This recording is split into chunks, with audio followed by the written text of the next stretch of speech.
Guys, magandang araw sa inyong lahat. Welcome back sa channel natin na House Doctor Tutorial. Today, pakita ko sa inyo yung pinadala sa atin na wire stripper or catapult ni Tool Express. Ayun, shoutout kay Sir Engineer Amon Pangilinan. Itong tools na to available sa kanyang shop sa Shopee na Tool Express. Click nyo lang, type nyo lang yung Tool Express para lalabas na yung mga tools na Klein. Ayan. Ito naman yung binigay niya sa atin. Itong Klein tools na wire stripper with cutter. Ayan. Check natin yung paano function niya. Tapos kung gaano siya kaganda or okay ba siyang gamitin sa gayating mga pag nag-i-strip ng wire. Ayan. Saan lang natin. Ayan. Medyo maganda yung kanyang packaging eh. Kaya tigas yung niya. Ayan. Ito din natin to. Check natin kung maganda yung grip niya, kung yung bang kanyang cutter is, yung wire cutter niya is effective ba or matalas.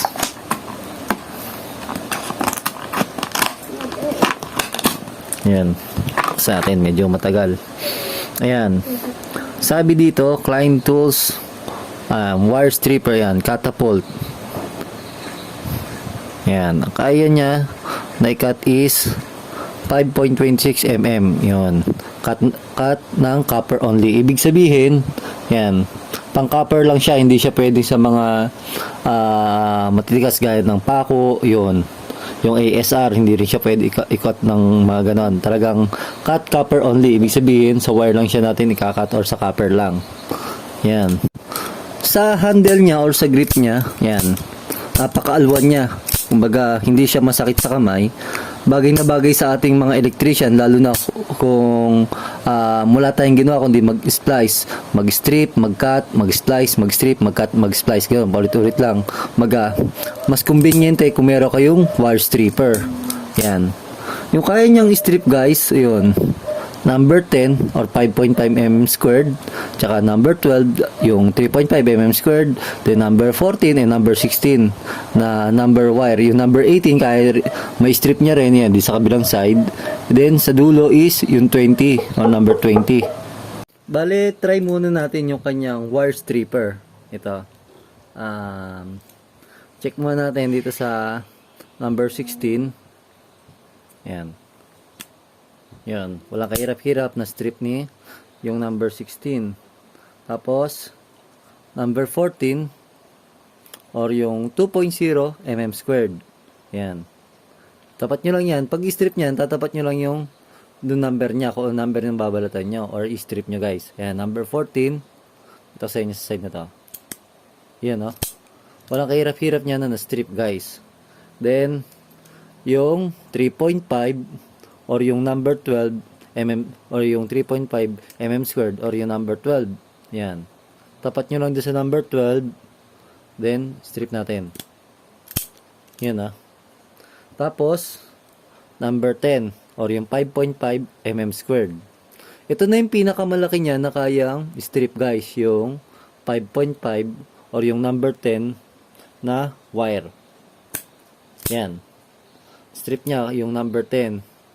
Kasi, meron ako ditong number 8. Check natin. Kaso, hindi na siya kasya. Kaya, hindi na niya ma-strip to, guys. Kumbaga, yun lang yung nakalagay. Yan. Kahit pilitin yung yan. Hindi maganda sa wire. Magkakaroon lang ng, yung copper niya, masusugatan lang. Ayan.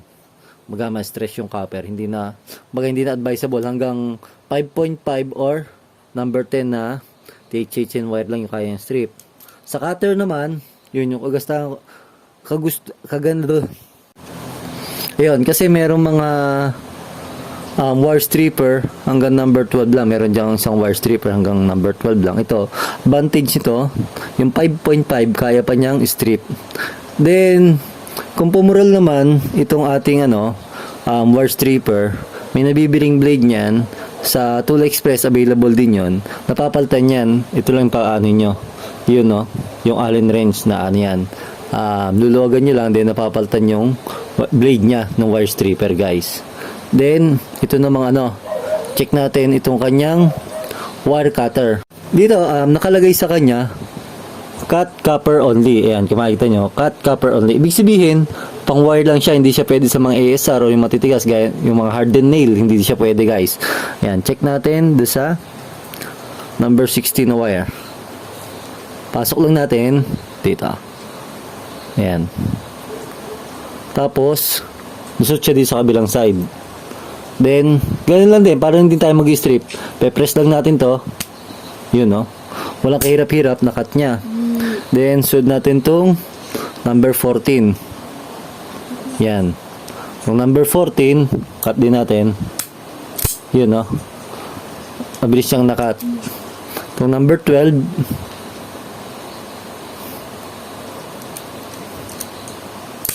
yun.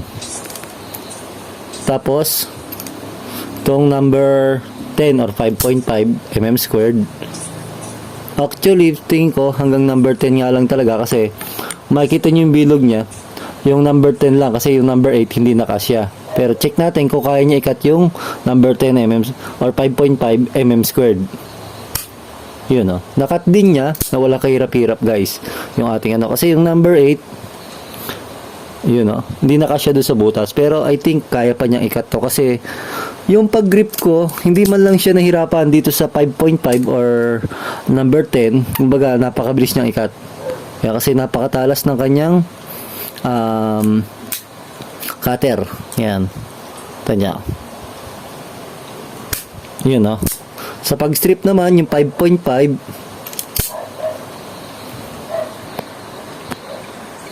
yun, sa pag-strip naman niya, hindi rin siya mahirapan dito sa ating 5.5 or number 10. Yan. Ngayon, paano kung mag-i-splice lang tayo dito sa gitna? Check natin kung kaya niyang splice din or strip. Ba, mag-i-splice tayo sa pagitan ng wire, hindi sa dulo ng wire. Strip natin.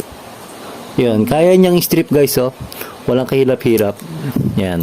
Let's say, sabihin natin, mag-itatap tayo ng 3.5 or number 12. Ayan. Ayan, no? Ito yung number 10. Mas place natin, di ba? Ayan, no? Kung sa gitna, kaya din niya. Hindi lang yung dulo yung nai-strip niya. Kahit nasa gitna ng wire, kaya niyang i-strip guys. Ayun, nasubukan natin dito sa 5.5. Check natin sa number 12 or 3.5 yan. Tapat lang natin doon sa number niya, yung number 12. Yun. Naibubuka pa rin niya or yung gitna ng wire is na-strip pa rin niya. Nang hindi, yun, no? Makikita nyo, nang hindi na na-stress yung copper or nagagasgas yung copper. Yan, no?